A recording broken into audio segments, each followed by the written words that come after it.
Vous êtes de plus en plus nombreux à nous suivre et à participer à l'évolution de la chaîne Afrique N24, et sincèrement nous tenions à vous en remercier. Nous lisons tous vos commentaires qui enrichissent le débat et vraiment nous vous demandons de nous soutenir, en aimant les vidéos pour une large diffusion, et pour continuer à avoir une ligne éditoriale indépendante, et vous proposer de nouvelles émissions toujours de plus en plus enrichissantes. Ne restons pas passifs, soyons actifs. Merci et à bientôt. Ticha, bonjour. Ticha, effectivement, j'ai écouté la sortie de Gilbert Bawara sur RFI et je ne suis pas étonné. Je ne suis pas non plus tombé de ma chaise.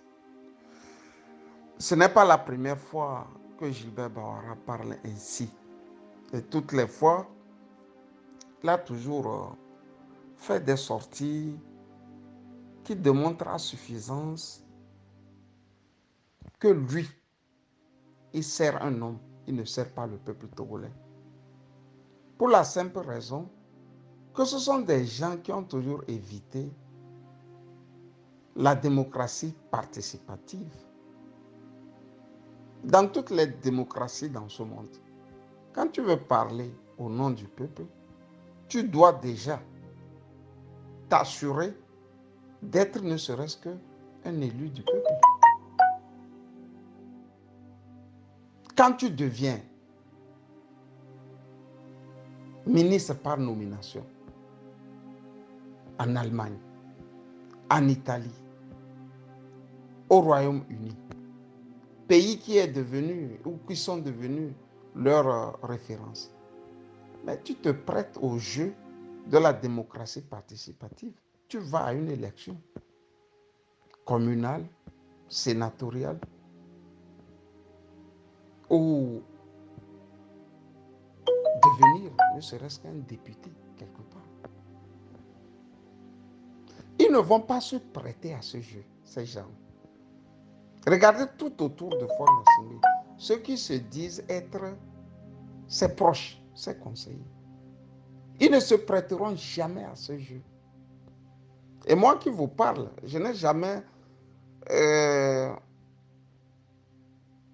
renié cette soi-disant amitié entre lui et moi. Il m'est arrivé une fois de lui dire, Gilbert, mais va te faire toi aussi élire, afin de pouvoir parler, afin de pouvoir faire passer le message selon lequel toi, tu parles au nom du peuple, pas au nom d'une personne. Dans le temps, il était au ministère de l'administration du territoire. Il m'a dit, Camus, écoute, j'organise les élections, je ne peux pas être arbitre et juge à la fois. C'est l'argument de taille qu'il m'avait donné. Mais après qu'il ait quitté le ministère de l'aménagement du territoire et des collectivités locales, il y a eu assez d'élections qui se sont passées sans qu'il n'y aille. Donc, quand Gilbert Bawara parle ainsi, moi je vois la bouche de Faure Gnassingbé en train de parler. Il n'obéit à personne, il obéit seulement à celui-là qui l'a nommé. Qu'elle s'appelle Ramayat, qu'il s'appelle Kofi Annan, qu'il s'appelle Rachida Dati, qu'il s'appelle, et je ne sais pas. Prenez tout ce que vous avez en France. Quand tu es nommé, tu t'arranges à avoir ne serait-ce que une visibilité par le truchement des élections. Tu vas dans une mairie, tu te bats pour asseoir ta légitimité. Tous ces gens ne sont pas légitimes. Les Sina Laonson, les Robert Doucet, les Gilbert Bawara, ils sont pleins comme ça. Les Kokoroko, ou bien c'est quoi? C'est Cocorico, Kokoroko, je ne sais pas. Je n'ai jamais pu prononcer le nom de ce monsieur. Donc, à partir du moment où ils sont nommés, souffrez que je vous dise qu'ils n'obéissent qu'à celui qui a pris celui de les nommer. Donc, quand il vient sur RFI, et puis il dit que la relecture ne veut pas dire qu'on va changer quelque chose. Il a tout dit, ce que Ford veut entendre.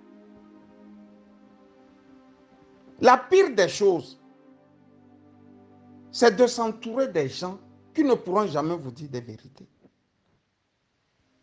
Si ça change aujourd'hui, les Gilbert Bawara, les Robert Doucet, les Sina Lanson diront au peuple togolais que tout le temps, nous étions les premiers à dire à Faure Gnassingbé que non, là où tu veux aller, là, c'est pas bien.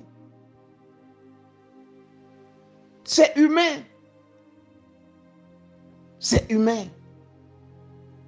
Et pour tout dire, des fois, Gilbert Bawara fait des choses qui m'ont amené une fois à lui dire, mais écoute, cher ami, tu ne vois pas que certains là, dans la partie méridionale, ne parlent pas beaucoup.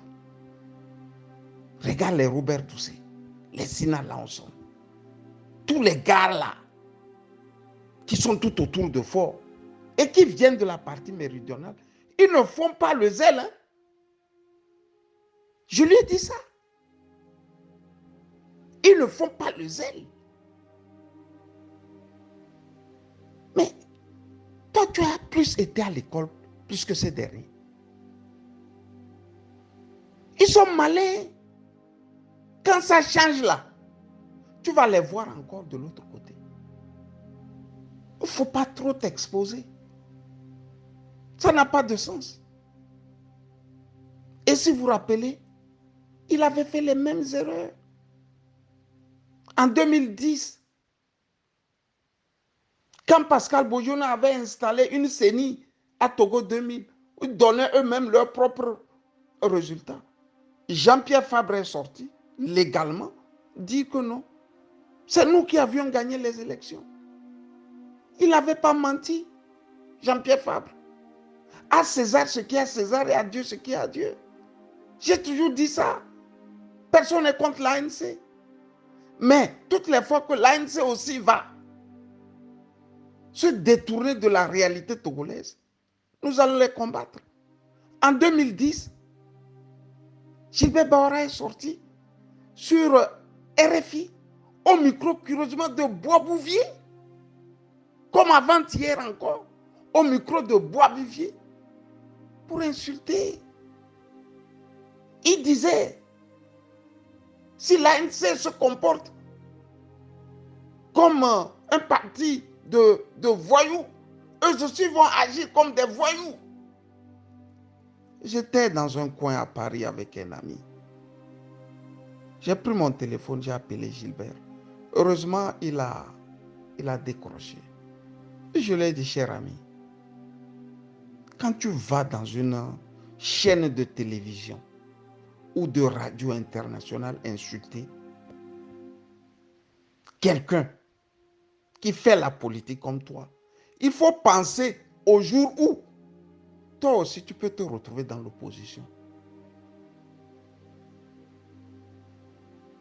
Il faut penser au jour où toi aussi tu peux te retrouver dans l'opposition. Ce que tu as fait là, en insultant Jean-Pierre Fabre, je ne suis pas d'accord. Entre-temps, tu avais insulté aussi Gilles Christ Olympio. C'est pas bien.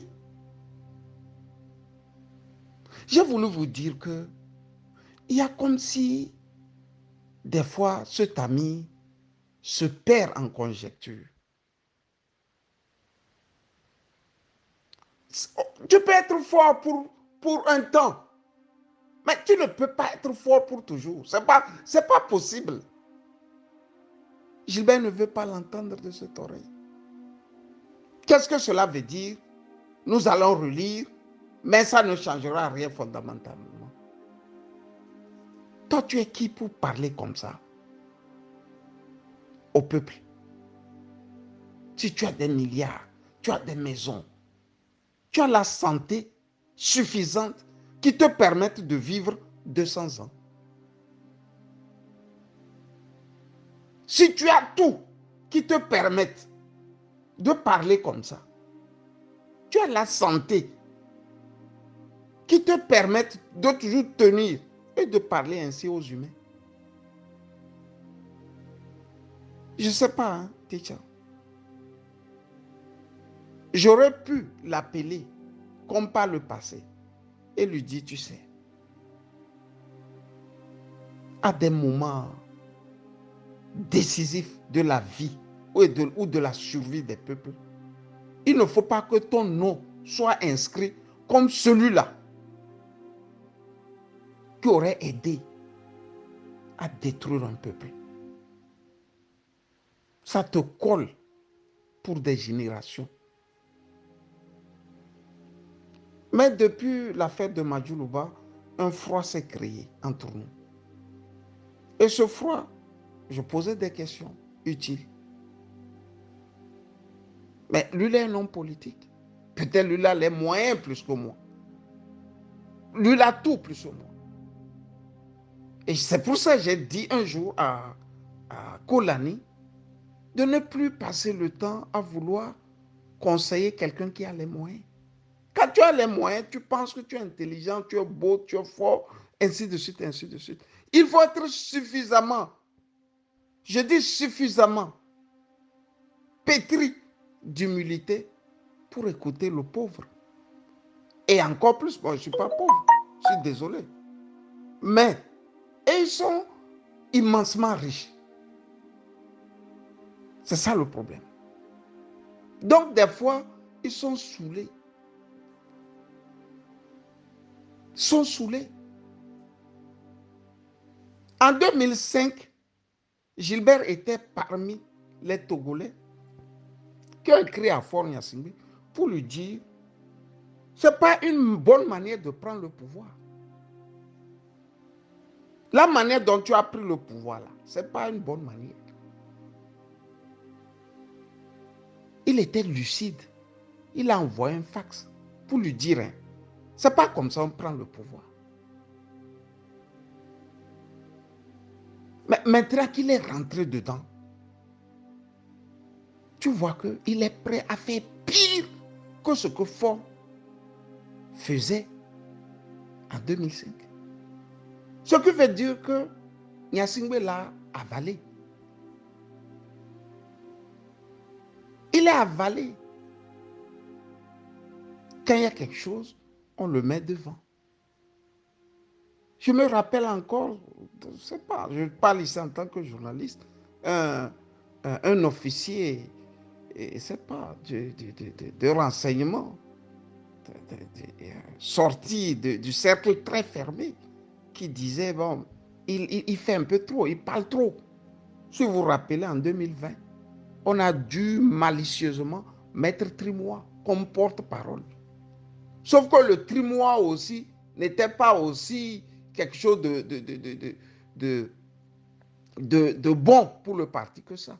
La première, quand lui est sorti, sa première sortie avait consisté à s'asseoir sur feu Gnassingbé Eyadema, le traitant de tous les mots d'oiseau.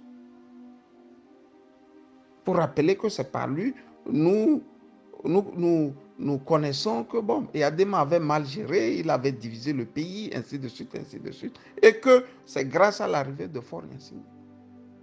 C'est comme la droite française qui viendra commencer par tirer sur le général de Gaulle. Mais ils l'ont fait. Tout de suite, vous allez remarquer que la suite, on va ramener Gilbert Bora, qui va jouer le rôle de porte-parole encore pour la suite de ces élections. Pour vous dire qu'ils sont tellement soumis à une personne, à telle enseigne que même leurs femmes, je suis sûr, ne peuvent même pas leur dire, vous en faites trop. On peut être zélé, mais pas jusqu'à ce point. Tu vas faire le zèle comme, comment dirais, Beria faisait au temps de Staline. À la fin, il a été aussi tué par Staline. Listez-moi un seul au Togo qui a fait du zèle et n'a pas payé à la fin. Non, listez-moi un seul qui a été zélé et à la fin n'a pas payé. La rançon du zèle, le prix du zèle. Teacher, ce que je dis là, c'est comme l'eau sur les plumes d'un canard.